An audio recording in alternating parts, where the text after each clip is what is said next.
வணக்கம் நண்பர்களே. மிக முக்கியமான பதிவோடு இந்த பதிவில் உங்களை நான் சந்திக்கிறேன். நான் உங்கள் ஹரிபாபு. நம்ம சேனலுக்கு நீங்கள் சப்ஸ்கிரைப் பண்ணணுன்னா கண்டிப்பாக சப்ஸ்கிரைப் பண்ணிடுங்க. இந்த பதிவு தமிழக வரலாற்றில் ஒரு பெரிய மறக்க முடியாத ஒரு பெயர், அழிக்க முடியாத ஒரு பெயர் அப்படிங்கிறது வீரப்பன். வீரப்பன் இன்னைக்கு மறைஞ்சிட்டார். ஆனால் வீரப்பனை அரசும் அதிகாரிகளும் ஒரு சமூக குற்றவாளியாக பார்க்குறது உண்டு.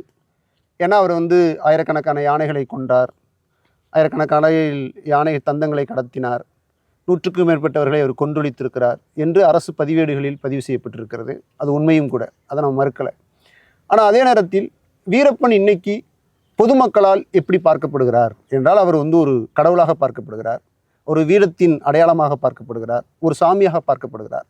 இந்த பார்வை எவ்வாறு இருக்கிறது அப்படிங்கிறத இந்த பதிவின் வழியாக சொல்லணும் அப்படிங்கிறதான் நம்மளுடைய நோக்கம். அந்த வகையில் இன்றைக்கி இந்த பதிவுக்கு நம்ம எங்கே வந்திருக்கோம்னா, வீரப்பனுடைய நினைவிடத்துக்கே வந்திருக்கோம். எங்கன்னா மதுரை டு சேலம், சேலத்திலிருந்து மேட்டூர் பக்கத்தில் இருக்கிற ஒரு ஊர் மூலக்காடு என்கிற ஒரு மலை கிராமம், அழகான மலை கிராமம். குறிப்பாக மேட்டூரினுடைய அணைக்கட்டினுடைய நீர்பிடிப்பு பகுதிக்குள்ளே இருக்க அவருடைய நினைவிடத்தில் நம்ம உட்கார்ந்துருக்கோம். இந்த பதிவுக்குள்ளே அங்கே மறைந்த வீரப்பனுடைய நினைவிடம் இருக்குன்னா, வாழும் வீரப்பன் நம்மோடு இருக்கிறாரு. இந்த வாழும் வீரப்பனை வைத்து கொண்டு தான் இந்த பதிவுக்கு நம்ம போகிறோம். இவர் வாழும் வீரப்பனாக இங்கே இருக்கக்கூடிய கிராமங்களில் எல்லாம் நடக்கக்கூடிய நிகழ்ச்சிகளுக்கு, ஊர் திருவிழாக்களுக்கெல்லாம் வீரப்பனாக போய் கொண்டிருக்கிறார். அவருடைய அனுபவங்களை இந்த பதிவுக்குள்ளே கொண்டு சேர்க்கிறதா மிக முக்கியமான நோக்கம். அதன் அடிப்படையில் வாழும் வீரப்பனாக இருக்கக்கூடியவர் ஈரோடு அந்தியூர் புதுக்காடு பகுதியை சார்ந்த, புதுக்காடு கிராமத்தை சார்ந்த செங்கோட்டையன் நம்மோடு இருக்கிறார். தோழர் வணக்கம். வணக்கம். எப்படி இருக்கீங்க? நல்லா இருக்கிறேன். தோழர், நீங்கள் வீரப்பனை உண்மையிலே பார்த்துருக்கீங்களா? அவரை பார்த்ததில்லைங்க. ஃபோட்டோவில், அப்புறம் வீடியோ, பேப்பர் நியூஸில் தான் அதிகமாக, முன்ன சின்ன வயசில் ஃபோட்டோ பேப்பர் நியூஸில் தான் அதிகமாக பார்த்துருக்குறேங்க. எங்கள் ஊர் சார்ந்து அந்த மலை கிராமத்தில் 2 வருஷமாக இருந்தாங்கன்னா, அப்போ அந்த பெரியவங்களாம் பேசிக்குவாங்க, 2 வருஷமாக இங்கே இருக்கிறாரு, நம்ம ஊர் சார்ந்தது தான் இருக்கிறாரு அப்படின்னு சொல்லுவாங்க. எங்கள் ஊர்லேருந்து 3 அண்ணன் அவர்கிட்ட இருந்தாங்க 2 வருஷமாக. அப்புறம் சரண்டர் ஆகிட்டாங்க. 20 வருஷம் ஆயுள் தண்டனை ஆயிடுச்சுங்க அவங்களுக்கு. இப்போ வீட்டில் தான் இருக்கிறாங்க. அவரை பற்றியான தகவலெல்லாம் ரொம்ப கம்பீரமாக சொல்லுவாங்க. அப்புறம் மக்களுக்கு எந்த மாதிரியெல்லாம் உதவியெல்லாம் செஞ்சிட்டு இருந்தார் அதெல்லாம் சொல்லுவாங்க. அப்புறம் அந்த காடுகளில் எப்படியெல்லாம் கஷ்டப்பட்டு எப்படியெல்லாம் இருந்தாங்க அது சொல்லுவாங்க. அந்த கதைகள் கேட்டு தான் நான் ஒரு ஆர்வமாக இப்படி இந்த மாதிரி பெரிய மேசை வச்சுக்கணும், அவர் மாதிரி ஒரு கம்பீரமான தோற்றமாக இருக்கணும், அதெல்லாம் இப்போ தான் அந்த மாதிரி இருக்கிறேங்க. முன்ன அவரோட கதைகள் எனக்கு ரொம்ப பிடிக்கும் சின்ன வயசுலேருந்தே. சூப்பர். இப்போ செங்கோட்டையன் சாருக்கு தோழருக்கு வீரப்பன் உங்களுக்கு ஒரு கதாநாயகனாக, ஒரு பெரிய மாவீரனாக இருக்கார். இது எல்லாருக்குமே இருக்கும், பெரும்பாலான இளைஞர்களுக்கு இருக்கும். நீங்கள் என்னைக்கு நீங்கள் உங்கள் மனதுக்குள்ளே ஒரு முடிவு பண்ணீங்க, அல்லது நண்பர்களோ உறவுக்காரர்களோ அல்லது வேற சிலரோ சொல்லியிருக்கணும், நீங்கள் பார்க்குறப்ப சாலையில் வீரப்பன் மாதிரி இருக்கீங்க அப்படின்றத நீங்களும் உணர்ந்து இந்த மீசை வைக்க ஆரம்பித்து, என்னைக்கு ஒரு முதல் நிகழ்ச்சியாக மேடை ஏறுனீங்க? எந்த ஊர் நிகழ்ச்சி உங்களுக்கு முதல் மேடை, அதை சொல்லுங்களேன். எனக்கு அந்தியூருக்கு பக்கத்தில் பருவாச்சி அம்மன் பாளையங்க, அந்த ஊர் தான் திருவிழா நடந்தது. அப்போ நான் மாமனார் ஊரில் இருந்தேன், கோபிச்செட்டிப்பாளையம், அங்கே இருந்தேன். அப்புறம் ஃபோன் பண்ணி கூப்பிட்டாங்க, இந்த மாதிரி மேடையில் நடிக்கணும், இந்த பாட்டு போடுவோம், நீங்கள் பெரிய மேசை வச்சுக்கிறீங்க, நீங்கள் நடித்தா நல்லா இருக்கும் அப்படின்னாங்க. நான் அந்த மாதிரியெல்லாம் நடிக்க வரலன்னு தான் சொன்னேன். அவங்க தான் நடிக்கலைன்னா பரவாயில்ல, நீங்கள் மேடையில் நின்றுட்டு போங்க, ஒரு வணக்கம் சொல்லி கை காட்டுனீங்கன்னா கூட போதும், அந்த உருவம் தான் நாங்கள் காட்டுறோம், அது மட்டும் பண்ணுங்க அப்படின்னு சொன்னாங்க. அதனால தான் அப்புறம் அந்த ஊரில் அட்டன் பண்ணுங்க, போய் அந்த மாதிரி மட்டும் பண்ணலான்னு போனேன். அப்புறம் அவங்க தான் ஒரு கருப்பு சட்டை கருப்பு பேண்ட்டு போட்டுட்டு கையில் ஒரு கத்தி ஒன்று கொடுத்து, இந்த மாதிரி அந்த பாட்டுக்கு எவ்வளோ உங்களால் நடிக்க முடியுமோ அந்த மாதிரி ஒரு கம்பீரமாக நடிங்க அப்படின்னு சொன்னாங்க. பண்ணேன் நான். அந்த மேடை ஃபுல்லாக அந்த பாட்டு முடிகிற வரைக்கும் அவர் மாதிரி இந்த மீசை நீவுறது, அப்புறம் அந்த கண்ணில் சொல்கிற மாதிரி அது நிறைய பண்ணேன். அவர் சாமி கும்பிட்றது, அவரோட சின்ன சின்ன விஷயங்களெல்லாம் பண்ணேன் நான். அது அப்போ கொஞ்சம் நல்ல வரவேற்பு இருந்தது, கைதட்டல் எல்லாமே விசில் பயங்கரமாக இருந்தது. அந்த அந்த இடமே மாலை போட்டு ரொம்ப வரவேற்பாக இருந்தது. அதுக்கப்புறம் அந்த நிகழ்ச்சி நடத்தின ஏற்பாட்டாளர் தான் சொல்லிட்டு போனார், இனிமேல் உங்களுக்கு நல்ல வரவேற்பு இருக்குது, இங்கேயே பார்த்துட்டீங்க, திரும்ப நாங்கள் கூப்பிடுற போது எந்த ஒரு வரனாலும் வாங்க, நாங்கள் உங்களுக்கு தேவையானதெல்லாம் பண்ணுறோம் அப்படின்னு சொல்லி. அப்புறம் இந்த மாதிரி யூனிஃபார்மு கன்று அதெல்லாம் வந்து அவங்க தான் கொடுத்து இந்த மாதிரி நடிங்கன்னு சொன்னாங்க. தருமபுரியில் தான் ஃபஸ்ட்டு கூட்டிகிட்டு போனாங்க. வெளி மாவட்டங்களில் எங்கள் ஈரோடு மாவட்டம் இல்லாமல் வெளி மாவட்டத்தில் இருந்து பொண்ணு வந்து கூட்டிகிட்டு போனதே அதான் தருமபுரி தான் ஃபஸ்ட்டு போகிறேங்க. போனேன். அதுக்கப்புறம் அந்த ஊர்லேயே ஒரு தருமபுரி சுற்றியே ஒரு 40-50 ஊரில் நடித்தேன். அப்புறம் இப்போ எல்லா மாவட்டங்களும் போகிறேங்க. இதுவரை ஒரு 15 மாவட்டம் போயிருப்பேன். பாண்டிச்சேரி கூட போயிருக்கிறேங்க. அங்கே ஒரு 5 மேடையில் நடிச்சிருக்கிறேன். ரொம்ப வரவேற்பு இருக்குங்க. அவருக்கு என்ன மரியாதையோ அதெல்லாம் அப்படியே இருக்கு. இப்போ நீங்கள் செங்கோட்டையன் தோழர் வந்து இப்போ வந்து ரொம்ப இரவு பகல் மாறாமல் வெவ்வேறு ஊர்களுக்கு போயிட்டுருக்கீங்க. என்ன அடிப்படையில் படிச்சிருக்கீங்க, என்ன வேலை பார்த்துட்டு இருந்தீங்க? சார் நான் வந்து 10th வரையில் தான் படித்தேங்க. அதுக்கப்புறம் படிக்க முடியல. எனக்கு அந்த படிப்பு மேலே ஆர்வம் இல்லை, அவ்வளோதான். என்னால் படிக்க முடிஞ்சது, விருப்பமே அவ்வளோதான் இருந்திருக்கு. அப்புறம் அதுக்கப்புறம் சின்ன சின்ன வேலைகள் எல்லாம் போனேன், கூலி வேலை செஞ்சேன்.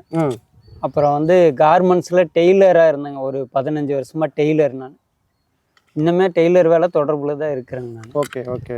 அப்புறம் அதுக்கப்புறம் தான் இந்த நிகழ்ச்சி வந்து நடிக்க ஆரம்பித்தேன். இது வந்து ஒரு 5 வருஷமாக நடிச்சிட்டு இருக்கிறேங்க நான்.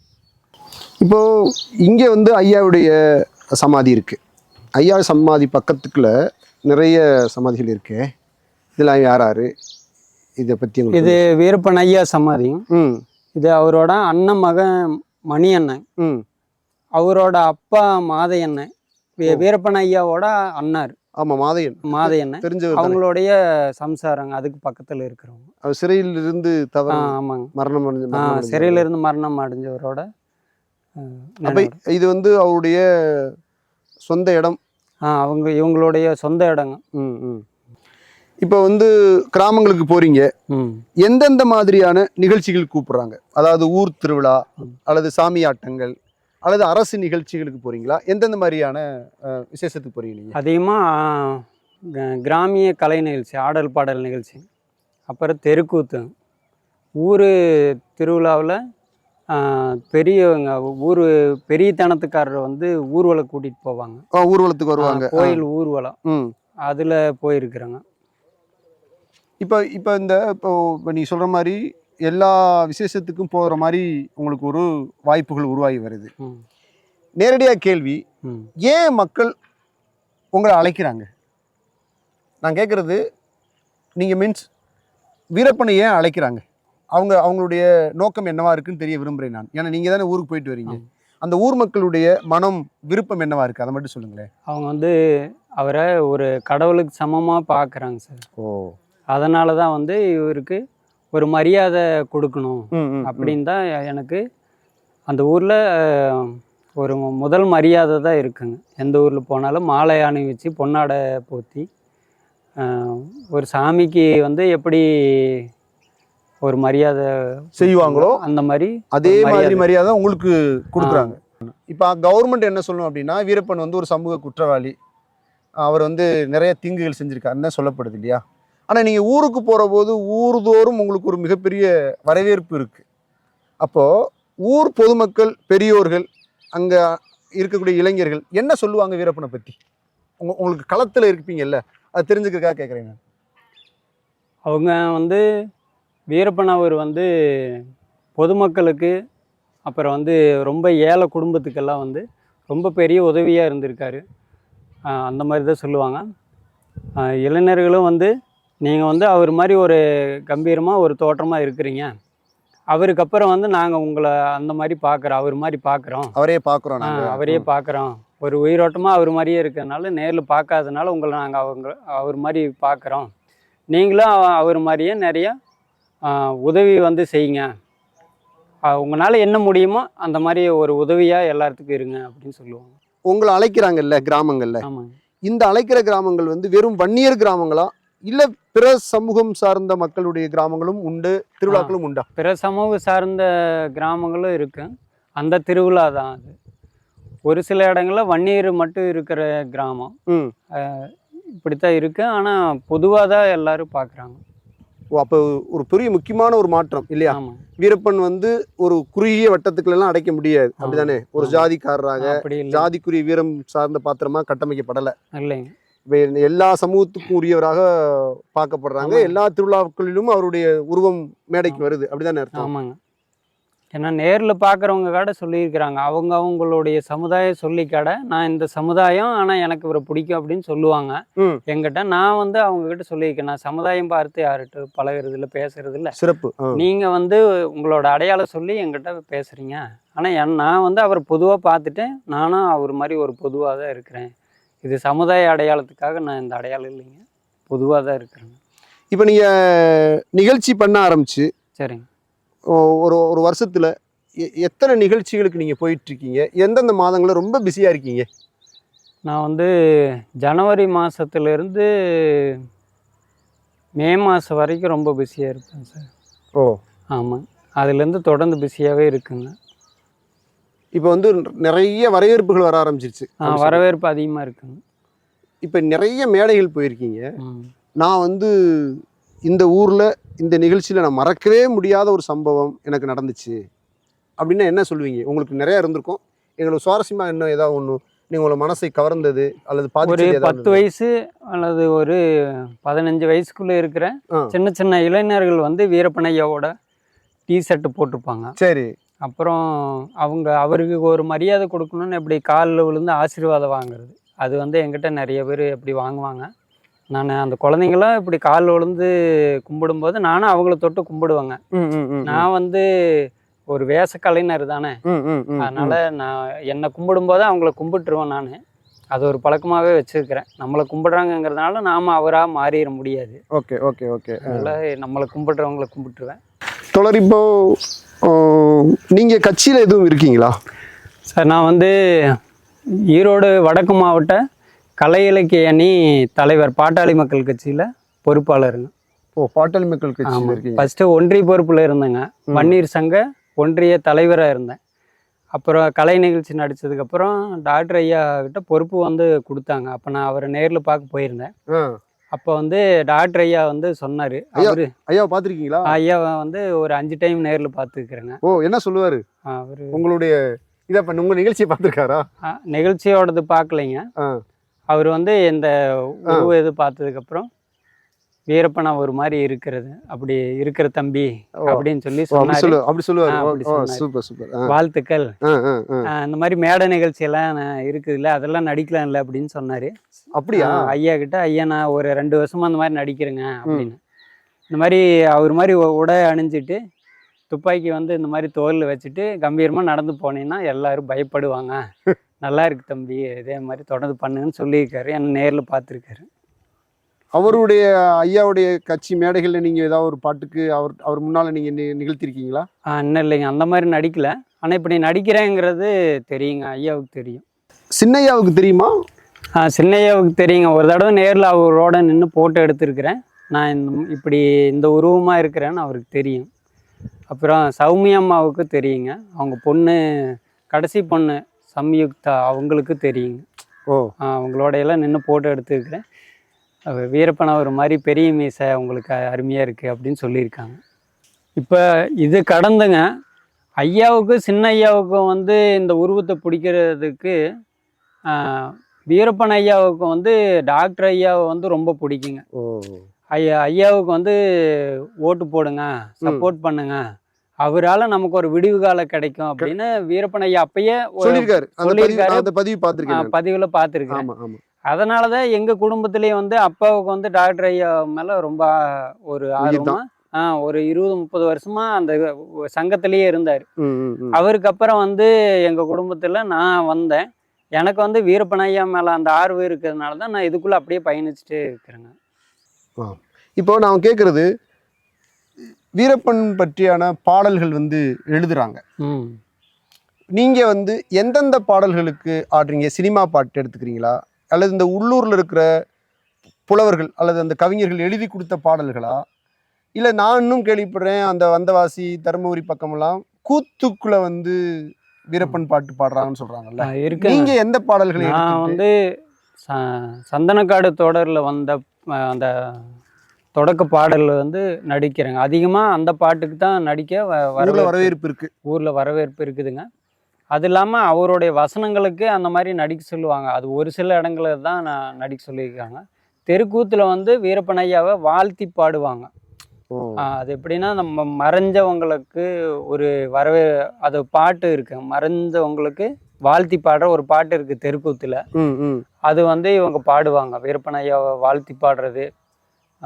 அது பாடுவாங்க. அதுக்கு நான் வந்து அவரோட அந்த ஒரு சில இதெல்லாம் நடிப்பேங்க. நான் அது அவர் மாதிரியான நடிப்பாங்க, நடிச்சு காட்டுவீங்க. வீரப்பனுடைய அந்த மேனரிசம், பாடி லாங்குவேஜ் வந்து என்னென்ன பண்ணுவீங்க மேடையில்? எதை பார்த்தா மக்கள் அப்படியே விரும்புவாங்க? எங்களுக்கு செஞ்சு காட்டுங்களேன். மேடையில் செய்கிறது அவரோட அந்த நான் இப்போ ஒரு 5-6 அவர் செஞ்ச மாதிரி விஷயங்கள் வந்து நான் செஞ்சு காட்டுங்க. அவரோட அந்த பக்தி, ஓகே, அப்புறம் வந்துங்க அந்த வீரம்,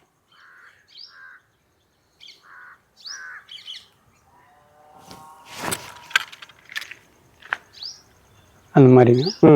அப்புறம் வந்து அவர் மருத்துவம் பார்க்கும்போது வெள்ளை நேர துணி அணிஞ்சிக்கிட்டு தான் அவங்களோட சார்ந்தவங்களுக்கு உடல்நிலை சரியில்லாத போதெல்லாம் மருத்துவம் பார்ப்பாருங்களாம். அது வந்து பார்த்துருக்கேன். ஆனால் இன்னும் அந்த இது பண்ணலைங்க. நான் இன்னும் வெள்ளை சட்டை வெள்ளை வேட்டியோடு நடிச்சிருக்கிறேன். அது ஒன்று விரும்புவேன், இந்த 3 விஷயம். அப்புறம் வந்து பணிவு, அப்புறம் வந்து பக்தி. அது வந்து நான் எந்த மேடையில் போனாலும் முதல்ல வணக்கம் சொல்லி சிரிச்சுட்டு அப்புறம்தான் அவரோட அந்த ஒரு கம்பீரமானதெல்லாம் செய்வேன். அதுக்கு முன்னே எல்லாத்துக்கும் வணக்கம் சொல்லி சிரிக்கிறது இப்படி வேலை தான். ஆமாம். அவர் எந்த மேடையில் போனாலும் முதல்ல அவர் யாரையுமே அவரை சந்திக்கிறவங்களுக்கு முதல்ல வணக்கம் சொல்லுவாராம். 2 கை எடுத்து கும்பிட்டு வணக்கம் சொல்லுவாராம். இதை நான் எல்லா இடங்களும் பண்ணுவேன். யார் பார்த்தாலும் 2 கையில் கும்பிட்டு வணக்கம் சொல்லிட்டு தான் அப்புறம் ஆரம்பிப்பேன். பொதுமக்கள் இன்னைக்கு கொண்டாடப்படக்கூடிய ஒரு தலைவராக, மக்கள் மத்தியில் வந்து ஒரு சாமி போல பார்க்கப்படக்கூடிய ஒருத்தர் வந்து ஒரு நினைவிடம் வந்து ஒரு முறையான நினைவிடம் இல்லாமல் இருக்கு. இது ஏன் அரசு முயற்சி எடுக்கலையா, அல்லது நீங்கள் வந்து அரசிடம் வந்து சொல்லலையா? ஏன் இன்னும் ஒரு பெரிய இது வந்து முத்துலட்சுமி அம்மா வந்து கோரிக்கையே வச்சுருக்குறாங்க. முதல்வரிடம் மணிமண்டபம் கட்டணும் அப்படின்னு கோரிக்கையே வச்சுருக்காங்க. என்ன மாதிரி இருக்கிறவங்களோட நிறையா அந்த இவரோட ரொம்ப ஆர்வமாக இருக்கிற இளைஞர்களெல்லாம் இதுக்கு ஒரு மணிமண்டபம் கட்டணும், ரொம்ப பெரிய அளவில் கொண்டாடணும், மணிமண்டபம் பெரிய அளவில் பெரிய மண்டபமாக கட்டணும் இவருக்கு அப்படின்னு ரொம்ப ஆர்வமாக இருக்கிறாங்க. நானும் அந்த மாதிரி தான் இருக்கிற பெரிய கனவே இவருக்கு வந்து ஒரு பெரிய மணிமண்டபம் கட்டணும் அப்படின்னு. அது மாதிரி இந்த கோரிக்கை வந்து நிறைவேற்றி கொடுத்தா அரசு ரொம்ப நல்லது. எங்களுக்கு ரொம்ப பெரிய வரவேற்பே நாங்கள் அதுதான் நினைக்கிறோம். மணிமண்டபம் கட்டணும். நன்றி தோழர்.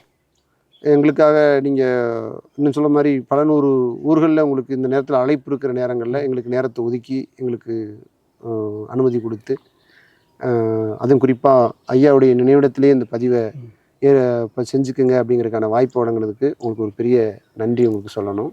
எனக்கு மேடையில் வந்து வாய்ப்பு கொடுத்துட்ருக்கிற ஒவ்வொரு கிராம பொதுமக்களுக்கும், வீரப்பன் ஐயா அவரோட இந்த அர்ப்பணிப்புக்கு வந்து வாய்ப்பு கொடுக்குற அனைத்து கிராம மக்களுக்கும், இந்த சேனலில் பேச வாய்ப்பு கொடுத்த சேனலுக்கும், பார்த்து கொண்டு இருக்கும் அனைவருக்கும் மிகப்பெரிய நன்றி, மகிழ்ச்சி.